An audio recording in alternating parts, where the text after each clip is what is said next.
Sikumaze iminsi numva ibintu by'ubutinganyi bivugwa hanze aha ngaha, wowe ubitekereza iki?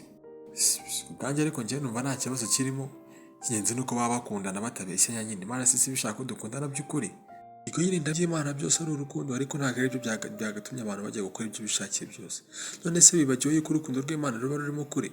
Cyangwa se mu barebe igice cya 20 mu murongo wa 13 si twavuga ko umugabo natinga undi bazaba bakoze ikizira?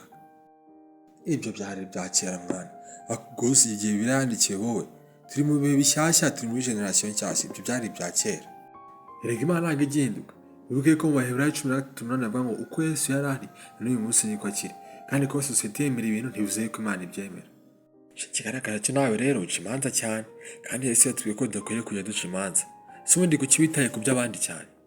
We ntabwo ari guca urubanza, ahubwo ni urukundo mbakunda rutuma mbaburira. Yego ndabizi Yesu yaravuze ngo ntimugace imanza, ariko icyo yari ashatse kuvuga hamwe baca imanza mu buryo bw'uburyarya. Ariko nanone wibuke ko muri Yohana 7:24 yavuze ngo guca imanza z'ukuri. Bivuze ngo dukwiriye kujya duca imanza z'ukuri tugendeye ku kibi n'icyiza, ariko dushingiye ku cyo ijambo ry'Imana rivuga. Mwasigajwe nyuma y'amateka, kandi mwe mutuma twanga amadini yanyu, kandi turi abakristo. Ubundi mwagiye mugira urukundo, ibyo by'amategeko ni ibiki? Oya nanjye mbitaho, niyo mpamvu nanjye mbagira inama. Kuko Yesu yavuze ngo niba munkunda mukurikiza amategeko yanjye.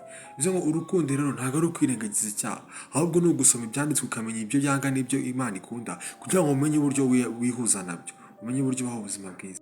Njyewe bigendeye byo barakureba ubwo nzimenyera ibyanjye. Basi uzagerageza usome Bibiliya.